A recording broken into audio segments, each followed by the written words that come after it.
الحمد لله رب العالمين والصلاة والسلام على أشرف الأنبياء والمرسلين وعلى آله الطيبين وأصحابه الطاهرين أما بعد فأعوذ بالله من الشيطان الرجيم بسم الله الرحمن الرحيم إنا أرسلنا نوحا إلى قومه أن أنذر قومك من قبل أن يأتيهم عذاب أليم آمنت بالله صدق الله العظيم وبلغنا رسوله النبي الكريم رؤوف الرحيم عليه أفضل الصلاة والتسليم اللهم رب اشرح لي صدري ويسر لي أمري واحلل عقدة من لساني يفقه قولي. رسول رحمت، مالک جنت، شفیع امت، سراپا جود و سخاوت، باعث خیر و برکت، صلی اللہ تعالی علیہ وآلہ وسلم ارشاد فرماتے ہیں، جس نے مجھ پر ایک مرتبہ درود پاک پڑھا اللہ تعالیٰ اسے ایک قیراط اجر عطا فرمائے گا، اور قیراط احد پہاڑ کے برابر ہے۔ اور جانتے ہیں مدینہ منورہ کا احد پہاڑ تقریباً 3 میل دور پھیلا ہوا ہے، بہت بڑا پہاڑ ہے، اور اس پہاڑ کے برابر ثواب اللہ تعالیٰ ایک بار درود پاک پڑھنے والے کو عطا کرتا ہے۔ پھر جو بار بار رسول پاک علیہ السلام کی بارگاہ میں درود پاک پڑھے گا تو آپ بتائیں کہ اللہ تعالیٰ اسے کتنا اجر عطا فرمائے گا۔ لہٰذا میرے عزیزوں، اپنی زندگی کے معمولات میں مرتے دم تک کثرت کے ساتھ اپنے پیارے نبی علیہ السلام پر درود پاک پڑھنا شامل کر لیجئے۔ آج یہ نہایتی محبت کے ساتھ دل لگا کر گنبد خضرا کا پرنور تصور اپنے ذہن و فکر میں بسا کر، آنکھوں کو بند کر کے، سروں کو جھکا کر، انتہائی تعظیم و ادب کے ساتھ اپنے رحمت والے آقا کی بارگاہ میں درود و سلام کا نذرانہ پیش کریں۔ اللہم صلی علی سیدنا و شفیعنا و کریمنا و نبینا و مولانا محمد وعلی آلہ و صحبہ و بارک وسلم۔ حاضرین محترم، آج ہفتہ واری اصلاحی محفل میں اللہ تعالیٰ کے نبی حضرت سیدنا نوح علیہ السلام کی پاکیزہ سیرت کا بیان ہے۔ حضرت نوح علیہ السلام وہ نبی ہیں اللہ تعالیٰ نے قرآن عظیم کے کئی پاروں میں ان کا تذکرہ تفصیل کے ساتھ بیان فرمایا ہے، اور بالخصوص 29واں پارہ اللہ تعالیٰ نے 29ویں پارے میں پوری ایک سورت سورہ نوح کے نام سے نازل فرمائی ہے۔ ویسے تو تمام انبیاء اللہ تعالیٰ کے انتہائی مقرب بندے ہیں، اور اللہ کی مخلوق میں سب سے زیادہ جو ہستیاں مقرب ہوتی ہیں وہ اللہ کے انبیاء اور رسل ہیں، اور حتیٰ کہ انبیاء کرام کا مقام اللہ کی بارگاہ میں فرشتوں سے بھی بڑا ہوتا ہے۔ فرشتے تو انبیاء کے در کے خادم ہوا کرتے ہیں۔ حدیث پاک میں ہمارے پیارے آقا علیہ السلام نے ارشاد فرمایا ہے کہ حضرت آدم علیہ السلام کی اولاد میں 5 ہستیاں ایسی ہیں جن کا مرتبہ اور مقام بہت بلند ہے، اور خود تاجدار کائنات نے بات ارشاد فرمائی کہ ان 5 بزرگ اور مقدس اور مقرب ہستیوں میں سے سب سے پہلا نام حضرت نوح علیہ السلام کا آتا ہے۔ حضرت نوح علیہ السلام، حضرت ابراہیم علیہ السلام، حضرت موسیٰ علیہ السلام، حضرت عیسیٰ علیہ السلام اور امام الانبیاء خاتم النبیین سید المرسلین صلی اللہ علیہ وسلم، یہ 5 انبیاء کرام ایسے ہیں جن کو اولو العزم مرسلین کہا جاتا ہے۔ یہ تمام انبیاء سے مرتبہ اور مقام میں سب سے بڑھ کر ہے۔ قرآن عظیم میں اللہ تعالیٰ نے حضرت نوح علیہ السلام کی جو سیرت بیان کیا ہے، آج میں اس کا خلاصہ عرض کرتا ہوں آپ کو، چونکہ قرآن عظیم کے کئی پاروں میں ان کا ذکر موجود ہے، تو خلاصہ کے طور پر ان کی سیرت میں عرض کرتا ہوں۔ سب سے پہلے حضرت نوح علیہ السلام کا جو اصل نام تھا، روایتوں میں 2 نام لکھا ہے، عبد الغفار یا یشکر نام تھا۔ حضرت نوح علیہ السلام کا اصل نام نوح نہیں ہے، عبد الغفار ہے، اور دوسری روایت کے مطابق یشکر نام ہے۔ تو نوح علیہ السلام کیوں نام پڑا؟ تو در حقیقت نوح یہ نوحہ سے بنا ہے۔ حضرت نوح علیہ السلام اللہ تعالیٰ کی بارگاہ میں بہت زیادہ گریہ وزاری کرتے، آہ و بکا کرتے۔ نوحہ جس کو کہتے ہیں، نوحہ کہتے ہیں گریہ وزاری کرنا، رونا اللہ کی خشیت میں۔ تو بہت زیادہ کثرت گریہ وزاری کرنے کے سبب حضرت نوح علیہ السلام کا لقب نوح پڑ گیا۔ گویا کہ اب یہ جو لقب آپ کا نوح ہے، یہ آپ کے نام ہی سے معروف ہو گیا ہے۔ اور قرآن عظیم میں بھی اللہ تعالیٰ نے جگہ بجگہ نوح علیہ السلام کا ذکر لفظ نوح سے کیا ہے، تو یہ آپ کا لقب ہے۔ حضرت نوح علیہ السلام دنیا میں تشریف لانے کے اعتبار سے یہ 4تھے نبی ہیں، 4تھے نبی ہیں، رسول بھی ہیں، چونکہ انبیاء کرام کی تعداد کم و بیش 1,24,000، اور لیکن جو رسول ہیں، رسول یعنی اللہ کے رسول، ان کی تعداد 313 ہے۔ سارے نبی وہ رسول نہیں ہیں۔ حضرت آدم علیہ السلام نبی ہیں، رسول نہیں۔ حضرت شیس علیہ السلام نبی ہیں، رسول نہیں۔ حضرت ادریس علیہ السلام نبی ہیں لیکن رسول نہیں ہیں۔ ان 1,00,000 کم و بیش 24,000 انبیاء کرام میں سے 313 ایسے نبی ہیں جو نبی بھی ہیں اور رسول بھی ہیں۔ تو حضرت نوح علیہ السلام نبی بھی ہیں اور رسول بھی ہیں۔ حضرت نوح علیہ السلام وہ پہلے نبی ہیں جن کو اللہ تعالیٰ نے تبلیغ دین کا فریضہ انجام دینے کے لیے رسالت دے کر کے اس دنیا میں مبعوث فرمایا۔ یعنی پہلے نبی حضرت آدم علیہ السلام، دوسرے نبی حضرت آدم کے بیٹے حضرت شیس علیہ السلام، تیسرے نبی حضرت ادریس علیہ السلام، اور چوتھے نبی حضرت نوح علیہ السلام۔ حضرت نوح علیہ السلام کو آدم ثانی بھی کہا جاتا ہے۔ جس طریقے سے آپ جانتے ہیں کہ پوری دنیا میں جتنے بھی انسان ہیں، خواہ وہ مرد ہوں یا عورت، سب کس کی اولاد ہیں؟ حضرت آدم علیہ السلام کی اولاد ہے۔ اسی طریقے سے حضرت نوح علیہ السلام کے زمانے میں، آگے میں اس کا ذکر کروں گا، جب طوفان نوح آیا تھا اور اس کے بعد میں 80 افراد ایمان لائے تھے، تو ان میں سے جب وہ حضرت نوح علیہ السلام طوفان نوح کے بعد دوبارہ زمین پر تشریف لائے تو آپ کے ساتھ اور بھی مومنین تھے، لیکن ان میں سے کسی کی نسل باقی نہ رہی۔ حضرت نوح علیہ السلام کے 3 بیٹے حام، سام، یافث، یہ تینوں بیٹے تھے، انہی کی نسل آگے دنیا تک چلی ہے۔ باقی اور جو لوگ تھے، مومنین تھے، کشتی میں سوار تھے، ان میں سے کسی کی نسل آگے باقی نہ رہی۔ اور اللہ پاک نے اس بات کا ذکر قرآن میں کیا ہے، وَجَعَلْنَاهُمُ الْبَاقِينَ، کہ ہم نے نوح علیہ السلام کی ذریت ہی کو باقی رکھا۔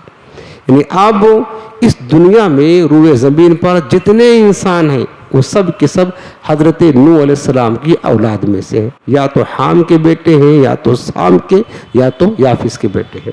اس مناسبت سے حضرت نوح علیہ السلام کو آدم ثانی بھی کہا جاتا ہے۔ ظاہر سی بات ہے کہ حضرت نوح علیہ السلام جب دنیا میں تشریف لے چوتھے نبی تھے، تو گویا کہ یہ زمانہ حضرت آدم علیہ السلام کی بالکل قریب کا زمانہ تھا، قریب کا زمانہ تھا۔ آپ کی عمر کے بارے میں علماء نے لکھا ہے، حدیث پاک کے حوالے سے حضرت عبداللہ بن عباس رضی اللہ تعالیٰ عنہ فرماتے ہیں کہ 40 سال کے ہوئے حضرت نوح علیہ السلام تو اللہ نے اعلان نبوت کا حکم دیا، جیسے کہ ہمارے پیارے آقا علیہ السلام 40 سال کے بعد سرکار نے نبوت کا اعلان کیا، تو حضرت نوح علیہ السلام نے 40 سال کے بعد اعلان نبوت فرمایا، اور تقریباً 950 برس تک مسلسل دعوت دین، تبلیغ دین کا فریضہ انجام دیتے رہے۔ کتنا برس؟ 950 برس تک حضرت نوح علیہ السلام تبلیغ کرتے رہے، اور اس کے بعد طوفان نوح کے بعد بھی آپ 60 برس اس دنیا میں رہے۔ اس لحاظ سے ایک روایت کے مطابق، ویسے آپ کی مبارک عمر کے بارے میں تاریخ میں روایتیں مختلف ہیں، حضرت عبداللہ بن عباس کے قول کے مطابق حضرت نوح علیہ السلام کی ٹوٹل عمر گویا کہ 1050 برس تھے۔ ایک روایت میں لکھا ہے کہ 1250 برس عمر تھی۔ ایک روایت میں یہ بھی ہے، سید اعلیٰ حضرت امام سنت نے لکھا ہوا ہے کہ حضرت نوح علیہ السلام کی پوری عمر تقریباً 1600 برس تھی، یعنی اس دور میں لوگ کئی سو برس تک زندہ رہا کرتے تھے، جیا کرتے تھے۔ یہ اس دور کی بات ہے۔ حضرت نوح علیہ السلام جب اس دنیا میں تشریف لائے، اس وقت حالات کیا تھے؟ چونکہ آبادی بہت کم تھی، پوری دنیا میں بہت مختصر افراد تھے۔ حضرت آدم علیہ السلام کا زمانہ قریب تھا آپ سے، تو جتنے بھی لوگ تھے گویا کہ حضرت نوح علیہ السلام سب کی طرف رسول بن کر کے تشریف لائے تھے۔ حضرت نوح علیہ السلام سے پہلے حضرت ادریس علیہ السلام پیغمبر کا زمانہ تھا۔ تاریخ میں لکھا ہے کہ حضرت ادریس علیہ السلام کو اللہ نے زندہ ہی آسمان پر اٹھا لیا تھا۔ حضرت ادریس علیہ السلام کو آسمان پر اٹھائے جانے کے بعد، اب میں آپ کو یہ تاریخ شروع کرتا ہوں، حضرت نوح علیہ السلام کی بعثت کا جو سبب بنا، کس ماحول میں آپ تشریف لائے، کب تشریف لائے، اور آج یہ دنیا میں جو بت پرستی کی جا رہی ہے، لوگ بتوں کی پوجا کرتے ہیں، اس بت پرستی کی ابتدا کیسے ہوئی، کہاں سے ہوئی، کب ہوئی، وہ ایک پوری تاریخ لکھی ہوئی ہے۔ حضرت ادریس علیہ السلام کے آسمان پر اٹھائے جانے کے بعد جب زمانہ آگے بڑھا، ویسے بھی پیغمبر کے دور سے جب زمانہ دور ہوتا جاتا ہے تو گمراہیت، کفر اور ظلم و ستم، فتنے بڑھتے جاتے ہیں۔ فتنے جتنا زیادہ پیغمبر کے زمانے سے زمانہ دور ہوتا جائے گا، اتنا ہی زیادہ فتنے اور گمراہیت بڑھتے جاتے ہیں۔ تو جب حضرت ادریس علیہ السلام اس دنیا سے چلے گئے تو ان کی امت میں کچھ ایسے افراد تھے جو بہت نیک پرہیزگار تھے، گویا کہ وہ اس امت کے اولیاء تھے۔ ان میں سے 5 افراد ایسے تھے جو بہت زیادہ متقی، پرہیزگار، نیک تھے۔ اب ظاہر سی بات ہے کہ جو اللہ والے ہوتے ہیں، ہر دور میں اللہ والوں سے محبت کرنے والے، ان سے عقیدت رکھنے والے کچھ نہ کچھ لوگ ضرور ہوا کرتے تھے۔ وہ نیک تھے، پرہیزگار تھے، اپنے وقت کے ولی تھے، تو کچھ لوگ ان سے محبت رکھتے، عقیدت رکھتے تھے، پیار کرتے تھے، ان کی زیارت کرتے تھے۔ جس طریقے سے ہم لوگ اولیاء کرام سے محبت کرتے ہیں، ان کی زیارت کرنے جاتے ہیں، تو اس دور میں بھی یہ ماحول تھا، تو ان کی زیارت کو جایا کرتے تھے۔ لیکن رفتہ رفتہ زمانہ آگے بڑھتا رہا تو وہ جو 5 اولیاء تھے، صالحین تھے، ان کا انتقال ہو گیا۔ جب ان کا انتقال ہو گیا تو اب جو لوگ ان سے عقیدت رکھتے تھے، ان کے دل پر بڑا گہرا اثر ہوا کہ اب ہم جن سے محبت کرتے تھے وہ تو اس دنیا سے چلے گئے، اب ان کی زیارت کیسے کریں گے، ان کی یاد کیسے منائیں گے، ان کا دیدار کیسے کریں گے۔ ان کے دل پر بڑا گہرا اثر ہوا، انہیں دکھ پہنچا۔ ظاہر سی بات ہے، اگر کوئی پیارا ہمارا انتقال کر جائے تو تکلیف تو ہوتی ہے، دکھ ہوتا ہے۔ ہم جس سے محبت کرتے ہیں وہ چلا جائے تو بہت زیادہ غم ہوتا ہے۔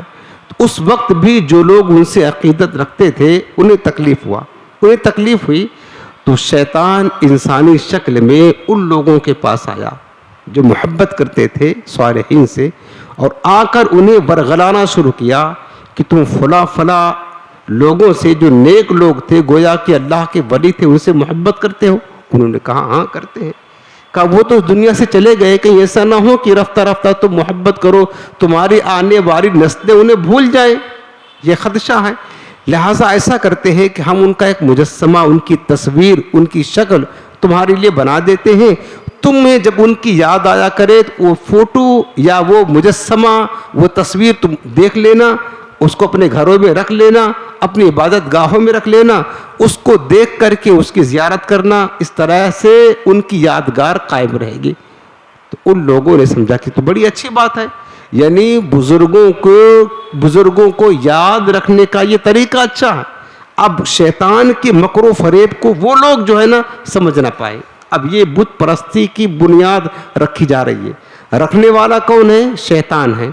حضرت ادریس علیہ السلام کی امت میں سے لوگوں کو گمراہ کیا شیطان نے، تو اس نے کیا کیا کہ ایک مجسمہ بنا دیا ان لوگوں کے نام اور ان کی شکل کا، جو اولیاء، جو صالحین تھے، گزر چکے تھے، جن سے لوگ محبت کرتے تھے، ان کی گویا کی فوٹو، ان کی تصویر، ان کا مجسمہ شیطان نے بنا دیا۔ اب یہ جو محبت کرنے والے تھے، عقیدت رکھنے والے تھے، یہ بڑے خوش ہوئے، انہوں نے اپنی عبادت گاہوں میں، اپنے گھروں میں ان کے مجسموں کو رکھا، اور جب ان کا جی چاہتا ہو، ان کی یاد آتی، اس کا دیدار کرتے، اس مجسمے کو، اس کو بوسہ دیتے، اور وہ کیا کہتے ہیں، اس طریقے سے اپنی عقیدت و محبت کی اظہار کرتے رہے۔ رفتہ رفتہ وقت گزرتا گیا، اب جو نیک لوگ تھے وہ گزر گئے، ان کے بعد جو آنے والی نسلیں تھیں، شیطان نے انہیں اور ورغلایا اور بہکایا، ان کے پاس دین کا علم کم ہوا، تو شیطان نے حملہ کیا کہ تم ان سے محبت کرتے ہو، جو ان کی نسلیں تھیں، یعنی جو لوگ عقیدت رکھتے تھے، ان کی آنے والی نسلیں، شیطان نے ان کو بہکایا کہ تم اللہ والوں سے محبت کرتے ہو تو ان کی تعظیم کرو، اور ان کی تعظیم یہ ہے کہ جب تم ان کے مجسمہ، یعنی گویا کہ شیطان نے ان کے نام کا بت بنا کر کھڑا کر دیا، ان کے بتوں کے سامنے جا کر کے سجدہ کیا کرو تاکہ وہ تم سے زیادہ خوش ہوں۔ اس طرح شیطان نے ورغلایا، تو یہ لوگ نے قبول کر لیا، شیطان کی بات میں آ کر کے بہک گئے۔ اب کیا ہوا کہ رفتہ رفتہ اس طریقے سے وہ جو اولیاء و صالحین کے نام کے بت بنائے گئے تھے ان کی شکل کے، تو لوگوں نے اس کی جو ہے نا پوجا کرنا شروع کر دیا، سجدہ کرنا شروع کر دیا، شیطان ورغلاتا گیا، لوگ شیطان کی بات مانتے گئے، اور اس طریقے سے بت پرستی کی ابتدا ہو گئی۔ قرآن عظیم نے ان 5 بتوں کا نام بھی ذکر کیا، ود سورہ نوح میں، ود، سواع، یغوث، یعوق اور نصر، یہ 5 جو اس قوم کے بت تھے، یہ کسی دور میں اللہ والوں کے نام تھے۔ اس طریقے سے شیطان نے، جیسے آج دیکھیں نا بہت سارے جاہل قسم کے سنی ہوتے ہیں جو مزارات اولیاء پر جا کر کے سجدہ میں گر جاتے ہیں، جبکہ یہ حرام ہے۔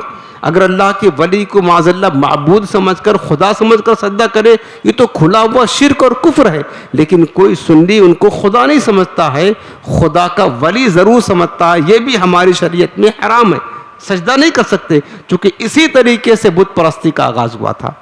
اولیاء صالحین کے نام کا بت بنا کر، مجسمہ بنا کر لوگ پہلے سجدہ کرتے گئے، اس کے بعد پھر ان کو اپنا معبود سمجھ لیا، اور اس طریقے سے غیر اللہ کی عبادت شروع ہو گئی۔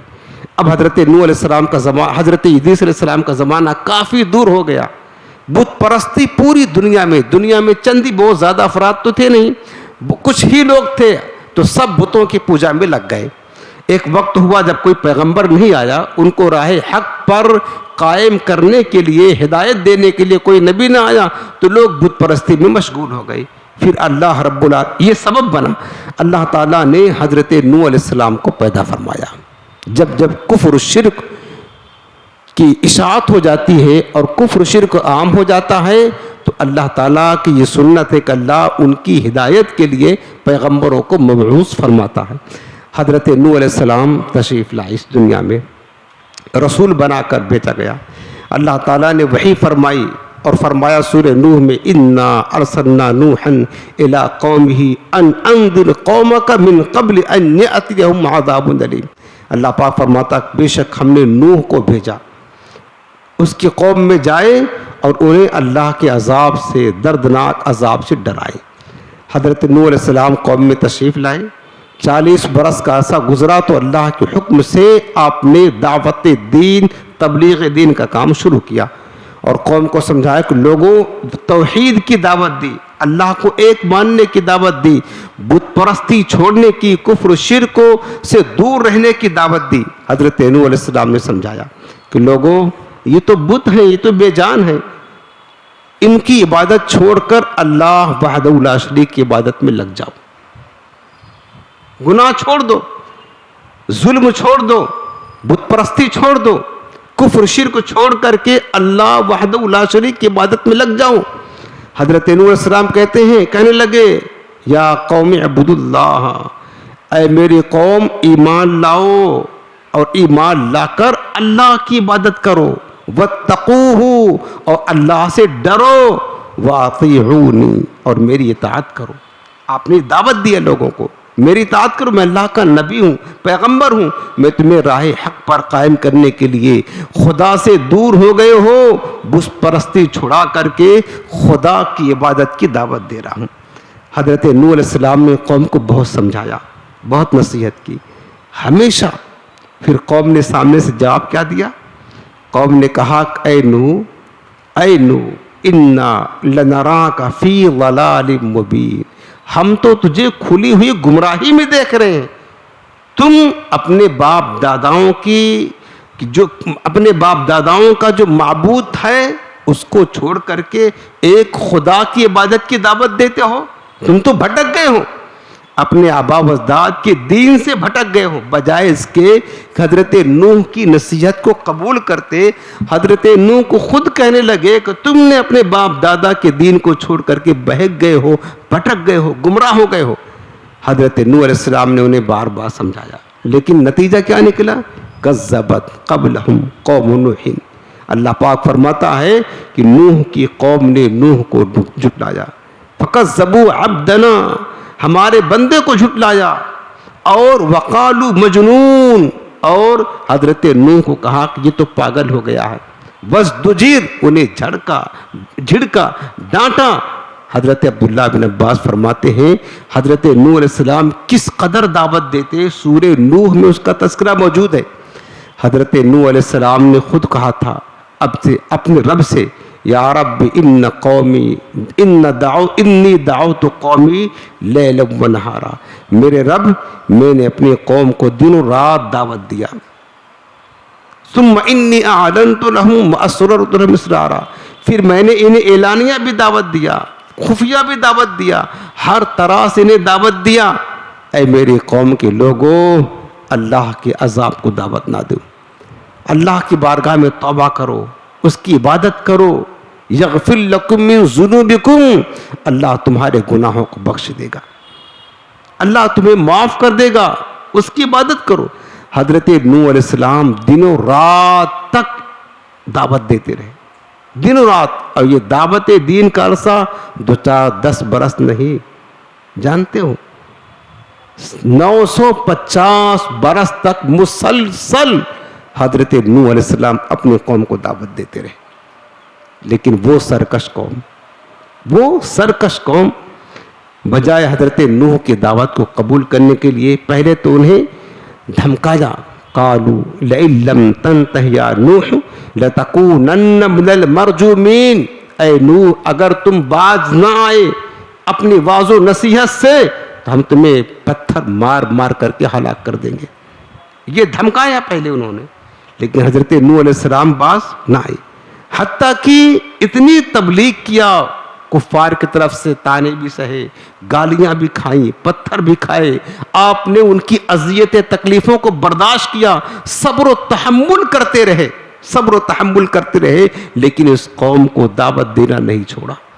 حضرت عبداللہ بن عباس کہتے ایک وقت وہ بھی آیا جب قوم نے آپ کو مار مار کر اتنا زخمی کر دیا کہ سمجھے کہ نوح جو ہے نا وفات پا چکے ہیں، اور ایک اونی کپڑے میں لپیٹ کر آپ کے گھر میں پھینک دیا، اور انہوں نے یہ سمجھا کہ نوح اب وفات پا گئے، گویا کہ آپ کو معاذ اللہ مردہ سمجھ کر کے پھینک دیا. لیکن حضرت نوح علیہ السلام کو جب افاقہ ہوا تو پھر باہر نکلے اور پھر انہیں صبر و تحمل کے ساتھ دعوت دین دینے لگے. بتاؤ نوح علیہ السلام جو ان کو عذاب جہنم سے بچا کر کے جنت کی طرف لے کر آ رہے ہیں، ان کا ذاتی طور پر کیا فائدہ ہے؟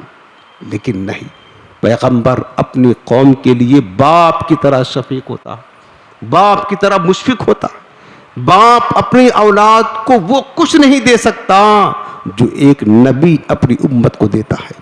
950 برس تک حضرت نوح علیہ السلام مسلسل اپنی قوم کی اذیتوں کو، تکلیفوں کو، مصیبتوں کو، ان کی مار کو، ان کے تانوں کو، ان کی گالیوں کو کھاتے رہے، برداشت کرتے رہے.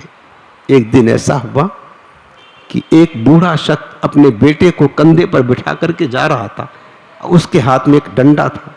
حضرت نوح علیہ السلام کا گزر سامنے سے ہوا تو بوڑھا اپنے بیٹے سے کہنے لگا کہ بیٹا دیکھو یہ جو نوح ہے نا، کہیں تم اس کے بہکانے میں آمد جانا کہ تم اپنے باپ دادا کے دین کو چھوڑ نہ دو، کہیں تم پھنس نہ جانا اس کی باتوں میں، میں تمہیں آگاہ کرتا ہوں. بیٹے کو حضرت نوح کے خلاف بہکایا، ابھارا. بیٹے نے کہا ذرا مجھے نیچے اتارو، اور کہا ڈنڈا دو. وہ نیچے اتر کر کے ڈنڈا لے کر سیدھے حضرت نوح علیہ السلام کے سر پر جا کر کے وار کیا، آپ کو زخمی کر دیا. قوم کے تانے برداشت کیے، سب کچھ کیا. جب حد ہو گئی، انتہا ہو گئی، حضرت نوح علیہ السلام اذیتیں برداشت کرتے کرتے، تو جانتے ہو حضرت نوح علیہ السلام رب کی بارگاہ میں عرض کرتے ربی ان قومی کذبون، میرے رب میری قوم نے مجھے جھٹلا دیا، میری قوم نے جھٹلا دیا ہے. اے مالک یہ تیرے بندے ہیں، ان کو میں نصیحت کرتا ہوں، ان کو واعظ کرتا ہوں، ان کی خیرخواہی چاہتا ہوں، لیکن یہ جو میرے ساتھ جو سلوک کرتے ہیں مالک تو دیکھتا بھی ہے، جانتا بھی ہے. اگر تو انہیں زندہ رکھنا چاہتا ہے مالک پھر مجھے صبر دے دے اور انہیں ہدایت دے دے. حضرت نوح علیہ السلام پھر بھی ان کی ہدایت کی دعا مانگ رہے، مالک انہیں ہدایت دے دے، انہیں ہدایت دے دے، مجھے صبر دے دے. حضرت نوح علیہ السلام یہ دعا مانگتے ہیں. لیکن ایک وقت وہ آیا کہ جب ہر طرح سے 950 برس تبلیغ دین کرتے رہے وہ قوم، ان میں سے صرف 80 افراد ایمان لائے. بس کتنا؟ 80 افراد ایمان لائے. کتنی سرکش قوم تھی، ذرا غور کرنے کی بات ہے. 950 برس کا عرصہ گزرا اور صرف 80 افراد، اور اس میں سے تو 6-7 آپ کے گھر والے ہی تھے. 80 افراد ایمان لائے. اس کے بعد جب حضرت نوح علیہ السلام کی طرف اللہ نے وحی فرمائی وَأُوحِيَ إِلَىٰ نُوحٍ أَنَّهُ لَن يُؤْمِنَ مِن قَوْمِكَ إِلَّا مَنْ قَدْ آمَنَ فَلَا تَبْتَئِسْ بِمَا كَانُوا يَفْعَلُونَ. اللہ نے وحی فرما دی کہ جن کے دل پر مہر لگ چکی ہے وہ ایمان نہیں لائیں گے. اے نوح اب جو 80 افراد تم پر ایمان لا چکے وہی مومن رہیں گے، اب اس کے بعد کوئی ایمان نہیں لائے گا. یہ اللہ کا فیصلہ آ چکا ہے.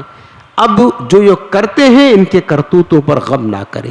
اللہ نے حکم دے دیا، یہ وہی فرما دی کہ اب ایمان نہیں لائیں گے. قوم کی اذیتیں بڑھتی گئی. حضرت نوح علیہ السلام کی تبلیغ کے نتیجے میں تو حضرت نوح علیہ السلام نے اس قوم کے لیے ہلاکت کی دعا فرما دی. اور کیا کہا؟ قال رب لا تذر علی الارض من الکافرین دجارا. اے مالک اب ان میں سے کسی کو اس دنیا میں بسنے والا نہ چھوڑ، ہر ایک کو ہلاک کر دے. حضرت نوح علیہ السلام نے ان کی ہلاکت کی دعا کر دی کہ مالک اب انہیں ہلاک کر دے، انہیں ہلاک کر دے. حضرت نوح علیہ السلام نے بار بار سمجھاتے رہے، اور حضرت نوح علیہ السلام کا کلام بھی قرآن نے ذکر کیا ہے. فَقُلْتُ اسْتَغْفِرُوا رَبَّكُمْ إِنَّهُ كَانَ غَفَّارًا. حضرت نوح کہتے ہیں لوگوں اپنے رب کی بارگاہ میں استغفار کرو، بے شک وہ بڑا غفور الرحیم ہے. یرسل السماء علیکم مدرارا، تمہارے لیے آسمان سے زوردار بارش نازل فرمائے گا. وَيُمْدِدْكُمْ بِأَمْوَالٍ وَبَنِينَ، اور اللہ تمہاری مدد کرے گا، تمہیں اولاد بھی دے گا، تمہیں مال بھی دے گا، تمہیں باغات بھی دے گا، تمہارے اوپر نعمتوں کی بارش کر دے گا. لیکن شرط ہے کہ تم رب کی بارگاہ میں استغفار کرو. استغفار حضرت نوح علیہ السلام استغفار کی دعوت دیتے ہیں. اس استغفار پر استغفار کرنے کی حدیث پاک میں جو فضیلت آئی ہے، ہمارے پیارے آقا علیہ السلام ارشاد فرماتے ہیں کہ جس نے اپنے اوپر استغفار کو لازم کر لیا اور کثرت کے ساتھ استغفر اللہ پڑھتا رہا، میرے مصطفیٰ فرماتے ہیں کہ اللہ تعالیٰ اسے ہر غم اور ہر تکلیف سے نجات عطا فرمائے گا. گویا کہ اس کے لیے چاروں طرف سے رحمت کے دروازے کھول دے گا. اللہ تعالیٰ اس پر رحمت کی بارش نازل فرمائے گا. اس کی پیداوار میں کثرت ہوگی، تنگ دستی دور ہوگی، محتاجی دور ہوگی، مال کی فراوانی عطا فرما دے گا. یہ استغفار کی برکت ہے. حضرت امام حسن بصری رحمۃ اللہ تعالیٰ علیہ بیٹھے ہوئے تھے تو ایک شخص آیا، اس نے کہا حضور قحط سالی پڑ گئی ہے، قحط سالی آ گئی ہے، بارش نہیں ہوتی، بارش نہیں ہوگی تو گلوں کی پیداوار نہیں ہوگی تو بھوک مری آئے گی، آپ کچھ بتائیں. آپ نے فرمایا استغفار کرو. اس کو بھیج دیا، کہا استغفار کرو. پھر ایک اور آیا، کہا حضور اولاد نہیں ہوتی ہیں، کہا استغفار کرو. ایک اور آیا، کہا محتاجی ہے، غربت ہے، کہا استغفار کرو. ایک اور آیا، کہا کہ پیداوار گلے اور اناج میں نہیں ہوتے ہیں، کہا استغفار کرو. ایک اور آیا، کہا باغات میں پھل کم ہو گئے، کہا استغفار کرو. ہر ایک کا جواب استغفار کرو. تو جو آپ کے ساتھ میں بیٹھا ہوا تھا اس نے کہا حضور ہر بندہ آیا مختلف سوال لے کر، آپ نے سب کا ایک ہی جواب دیا استغفار کرو. کہا یہ میں نے خود نہیں کہا بلکہ رب العالمین نے اپنے کلام میں فرمایا ہے.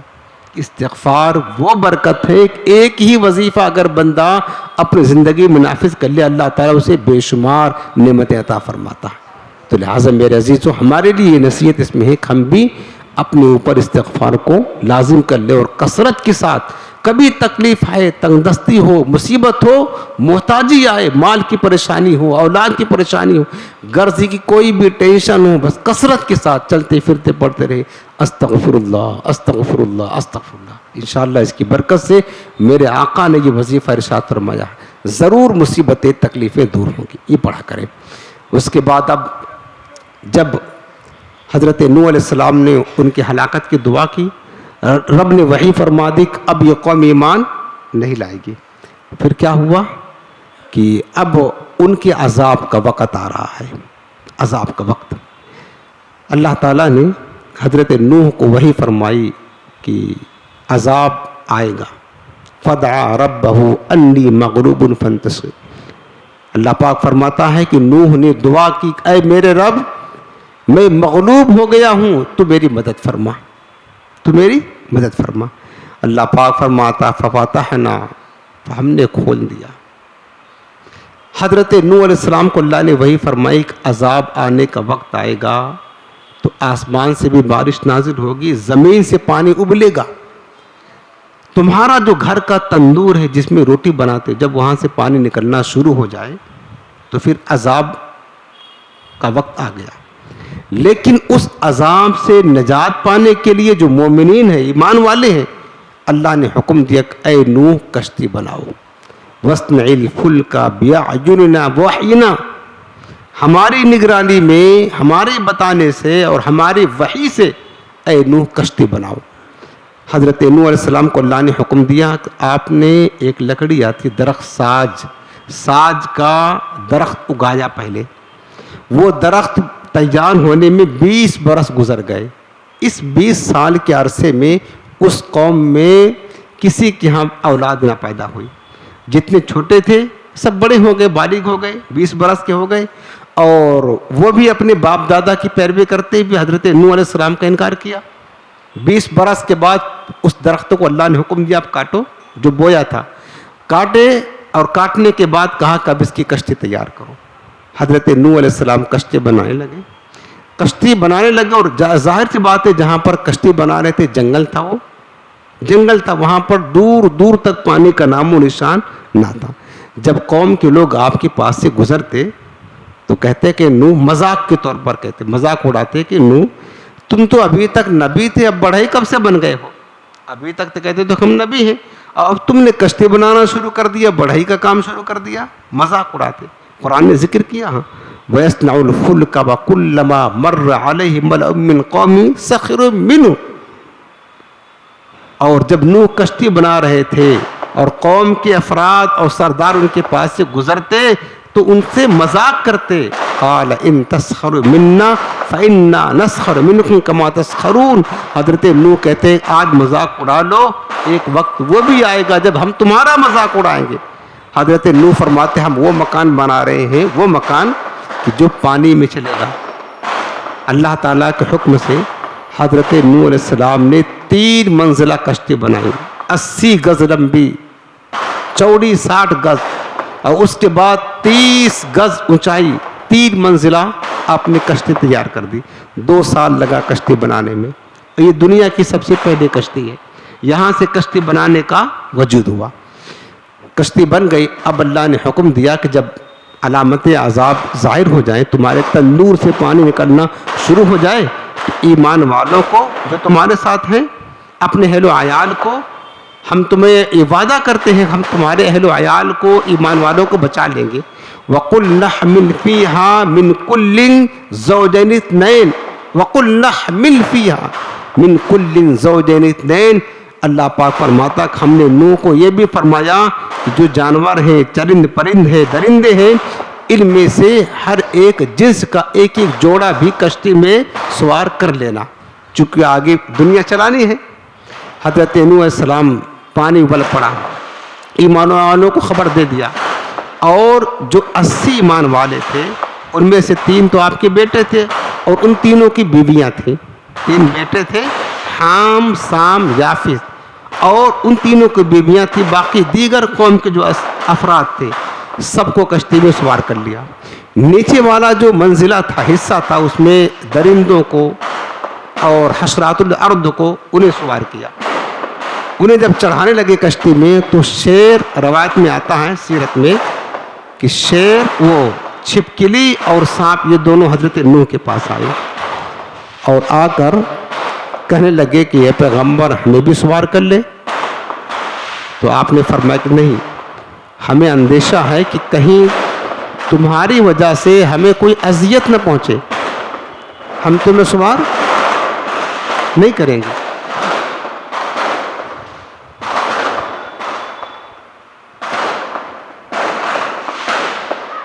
چلیں آپ سنیں ذرا. تو کہا کہ ہم تمہیں سوار نہیں کریں گے.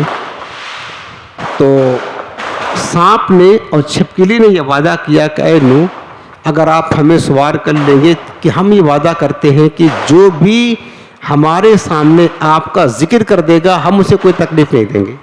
یہ تفصیل میں لکھا ہوا ہے. آپ نے ان کے کہنے پر سوار کر لیا. تو علماء نے لکھا ہے کہ اب اگر کبھی بھی آپ کو سانپ یا بچھو سے مطلب ڈر ہو، اذیت ہو کہ وہ ہمیں تکلیف دے گا، آپ اس کے سامنے پڑھ دیں سلام علی نوح فی العالمین. آج بھی یہ تاثیر ہے. کیا پڑھیں گے؟ سلام علی نوح فی العالمین. حضرت نوح کا ذکر کر دے، وہ آپ کو اذیت نہیں دے گا. بہرحال دوسری منزل میں جو چوپائے تھے، چرند پرند وغیرہ، ان کو سوار کیا. تیسری جو اوپر کی منزل تھی وہ سوار ہو گئے کشتی میں. اب حضرت نوح علیہ السلام کا ایک بیٹا تھا کنعان. یہ منافق تھا، ایمان نہیں لایا تھا.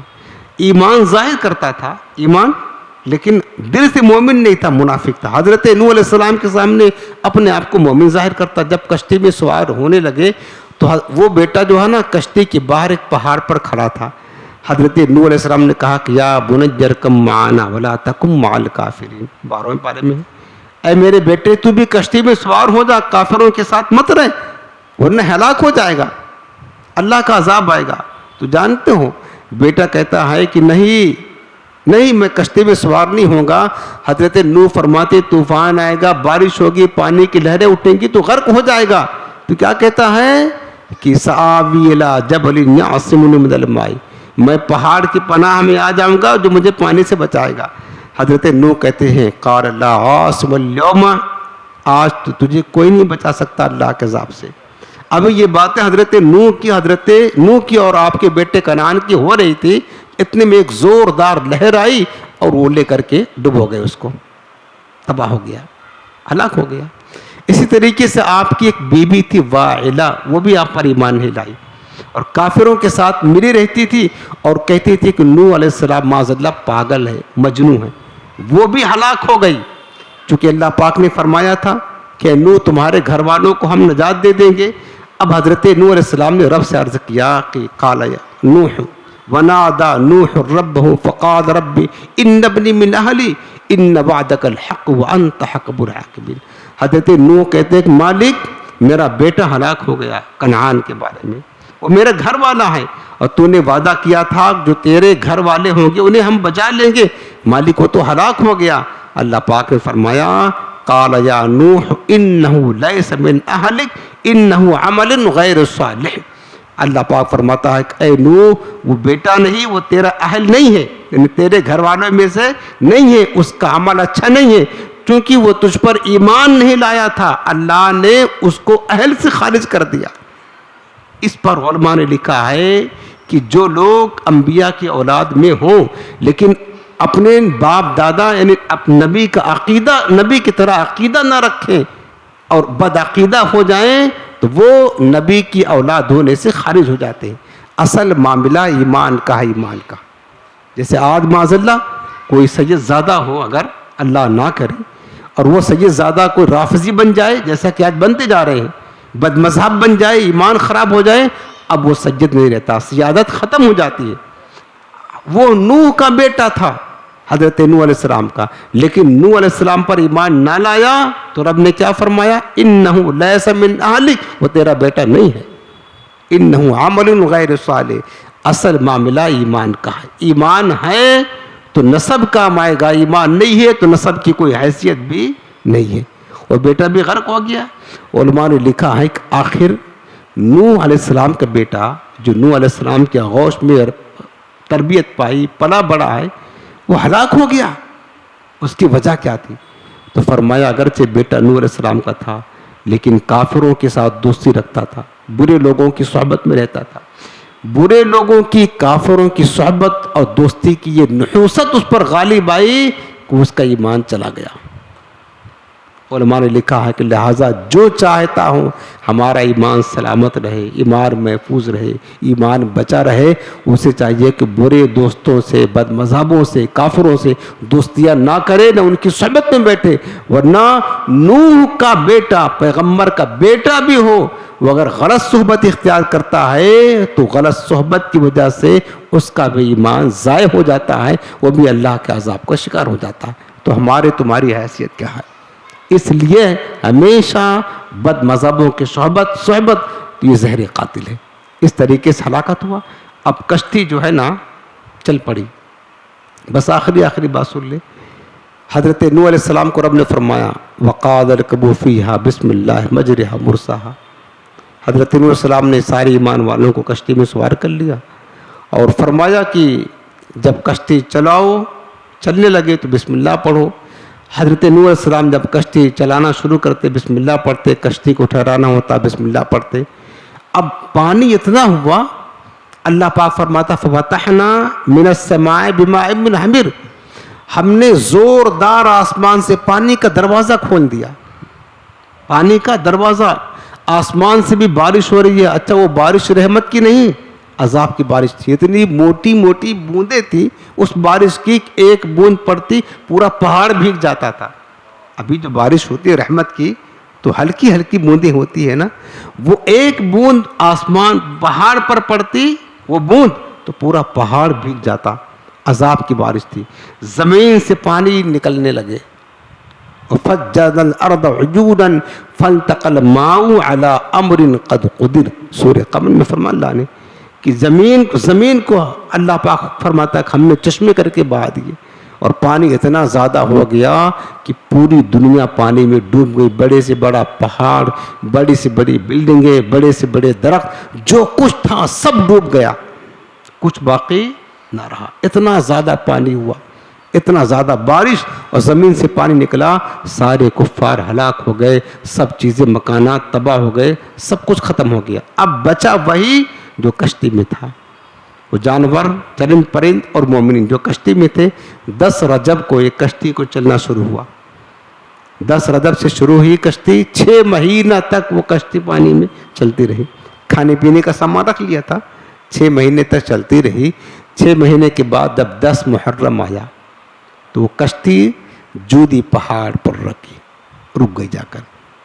اللہ پاک نے پانی کو حکم دیا, اے پانی, زمین کو حکم دیا کہ اے زمین پانی کو چوس لے, نکل لے. پانی نے یعنی زمین نے پانی کو چوس لیا. آسمان کو حکم دیا کہ اب تھم جا. 40 دن تک بارش ہوتی رہی, آسمان رک گیا. 6 مہینے کے بعد جب کشتی جودی پہاڑ پر ٹھہری, حضرت نوح علیہ السلام ایمان والوں کو لے کر, جو جانور آپ کے ساتھ تھے, زمین پر تشریف لائے. زمین بالکل خشک تھی. اس درمیان میں جو کعبہ معظمہ تھا, کعبہ معظمہ, بلکہ تفسیر میں لکھا ہے کہ حرم شریف میں پانی داخل نہیں ہوا تھا. یہ اللہ نے اس کا تقدس کو باقی رکھا. پوری دنیا میں پانی تھا, اتنا پانی تھا, سب ڈوب گئے, لیکن حرم شریف سوکھا تھا, وہاں پانی داخل نہیں ہوا تھا. اور بعض علماء نے لکھا ہے کہ کعبہ معظمہ کو اللہ نے اٹھا لیا تھا طوفان نوح کے زمانے میں. زوردار ہوائیں بھی آتی کہ پہاڑوں کی طرح موجیں اٹھا کرتی تھیں. حضرت نوح علیہ السلام جب زمین پر تشریف لائے, 10 محرم تھا, آپ نے اس دن شکرانے کا روزہ رکھا. شکرانے کا روزہ رکھا اور اپنی قوم کو, ایمان والوں کو روزہ رکھنے کا حکم دیا. اور یہ سنت آج تک جاری ہوتی جا رہی ہے. ہمارے آقا علیہ السلام نے بھی 10 محرم کو روزہ رکھا ہے, صحابہ کو روزہ رکھنے کا حکم دیا. اللہ کی رحمت سے آج مسلمان رکھتے ہیں. اس طریقے سے اللہ تعالیٰ نے حضرت نوح علیہ السلام کو نجات دی. آخری بات کہ جب وہ اب اس کے بعد پھر دنیا میں اب صرف مومن بچے ہیں, کوئی بھی کافر نہ تھا. 80 افراد تھے. 80 افراد میں سے حضرت نوح علیہ السلام کے 3 جو بیٹے تھے, حام, سام اور یافس, ان تینوں سے نسل چلی ہے. باقی جو اور مومنین تھے ان کی نسل وہیں پر ختم ہو گئی. حام, سام, یافس سے پوری دنیا میں نسل انسانی کی بقا رہی. چلی اس کے بعد ایک روایت کے مطابق 60 برس تک حضرت نوح علیہ السلام تھے. حضرت نوح علیہ السلام کے حضرت کعب الاحبار فرماتے ہیں کہ نوح علیہ السلام کی جب وفات کا وقت آیا تو انہوں نے اپنے بیٹے سام بن نوح کو بلایا اور کہا, بیٹے میں تجھے 2 بات کی تاکید کرتا ہوں, 2 چیزوں سے منع کرتا ہوں, اس پر قائم رہنا. اور یہ نصیحت ہمارے لیے بھی ہے. فرمایا پہلی بات تو یہ ہے کہ اللہ وحدہ لا شریک پر ایمان رکھنا. اللہ وحدہ لا شریک کو ماننا, ایمان رکھنا, اور کلمہ طیبہ کی کثرت کرتے رہنا. لا الہ الا اللہ, فرمایا یہ وہ کلمہ ہے, کلمہ طیبہ جو بہت بھاری ہے, حتیٰ کہ اگر پورے آسمان, 7 زمینیں جو کچھ ہیں ان کے درمیان وہ ایک پلے میں رکھ دیا جائے, کلمہ طیبہ لا الہ الا اللہ ایک پلے میں رکھ دیا جائے تو کلمہ طیبہ والا پلڑا بھاری ہو جائے گا. کہا اس کو مضبوطی کے ساتھ پکڑے رہنا. اور دوسری چیز فرمایا کہ سبحان اللہ والحمدللہ کی کثرت کرتے رہنا. اور 2 چیزیں سے منع کرتا ہوں کہ اللہ کے ساتھ کبھی کسی کا شریک نہ ٹھہرانا, اور دوسری چیز فرمایا کہ اللہ کو چھوڑ کر کسی اور پر توکل اور بھروسہ بھی مت کرنا. یہ نصیحت ہمارے لیے بھی. حضرت عبداللہ بن عباس رضی اللہ عنہ فرماتے ہیں, حضرت انس بن مالک کی روایت ہے کہ حضرت نوح علیہ السلام کہ جب وصال کا وقت آیا تو ملک الموت آئے. ملک الموت نے فرمایا کہ اے انبیاء میں سب سے لمبی عمر پانے والے, اے مستجاب الدعوات, اے نوح علیہ السلام یہ بتائیں آپ نے دنیا کو کیسے پایا؟ اتنا برس آپ اس دنیا میں رہے, کیسے پایا؟ اب دیکھو دنیا کی حقیقت حضرت نوح علیہ السلام کیا فرما رہے. انہوں نے کہا کہ دنیا کو کیسے پایا؟ تو حضرت نوح علیہ السلام فرماتے ہیں کہ میں نے دنیا کو اس شخص کی طرح پایا کہ جس نے ایک گھر کی تعمیر کیا, گھر بنایا اور اس گھر میں 2 دروازے رکھے, ایک داخل ہونے کا اور ایک نکلنے کا. فرماتے ہیں بس جیسے کہ وہ شخص گھر کے اندر داخل ہوا ایک دروازے سے اور دوسرے دروازے سے نکل آیا, یہی حال دنیا کا ہے. بس دنیا یہ ہے. بتاؤ گھر میں داخل ہونے اور نکلنے کی کوئی دیر لگتی ہے؟ نہیں دیر لگتی ہے نا. تو حضرت نوح فرماتے ہیں بس ساری دنیا کا حال یہی ہے. گویا کہ ہم گھر میں داخل ہوئے اور گھر سے نکل گئے. یعنی بتانا یہ تھا اس دنیا کی نہ کوئی حیثیت ہے نہ کوئی قدر و منزلت ہے. اس دنیا کے دھوکے میں آ کر کے اپنی آخرت کو تباہ نہ کریں، اس دنیا کو ہمیشہ رہنے کی جگہ نہ سمجھے، یہاں جانا ہے، چھوڑ دینا ہے۔ تو یہ حضرت نوح علیہ السلام کی پاکیزہ سیرت ہے۔ اس پاکیزہ سیرت میں ہمیں بہت نصیحتیں ملتی ہیں، بہت سبق ملتا ہے کہ تبلیغ دین کی خاطر ہمارے انبیاء کرام نے بتاؤ 950 برس تک کتنی اذیتیں کفار کی برداشت کی، لیکن اس کام کو ترک نہیں فرمایا۔ تو ہمیں بھی چاہیے کہ پیغمبروں کی سنت پر عمل کرتے ہوئے دعوت دین، تبلیغ دین کا فریضہ انجام دیتے رہا کریں۔ اللہ پاک ہم سب کو حضرت نوح علیہ السلام کی پاکیزہ سیرت پر عمل کرنے کی اور حضرت نوح علیہ السلام کی سیرت تجربہ کے مطابق زندگی گزارنے کی توفیق عطا فرمائے۔ حضرت نوح علیہ السلام کی فیضان کرم سے اللہ ہمیں حصہ عطا فرمائے، آمین بجاہ نبی الکریم۔ اب آخر میں آپ کو وظیفہ عرض کر دیتا ہوں۔ آج کا وظیفہ تنگ دستی اور محتاجی سے نجات پانے کا روحانی عمل، بہت آسان ہے، پڑھیں گے تو انشاءاللہ اس کی برکتیں ضرور ملے گی۔ بعض لوگ ہیں تنگ دستی کا، محتاجی کا شکوہ کرتے ہیں، پرابلم ہوتی ہے ان کو، تو یہ وظیفہ پڑھا کرے، آسان ہے۔ تنگ دستی اور محتاجی سے نجات پانے کا روحانی وظیفہ یہ ہے، ہر نماز کے بعد یا حکیمو، کیا پڑھیں گے؟ یا حکیمو 80 مرتبہ پڑھنا، پانچوں نمازوں میں ہر نماز کے بعد یا حکیمو یا حکیمو یا حکیمو کتنی بار پڑھنا ہے؟ 80 مرتبہ پڑھیں گے۔ اول آخر ایک بار درود پاک پڑھ لیں تو انشاءاللہ اللہ پاک کا یہ نام ہے، اس نام کی برکت سے اللہ تعالیٰ محتاجی اور تنگ دستی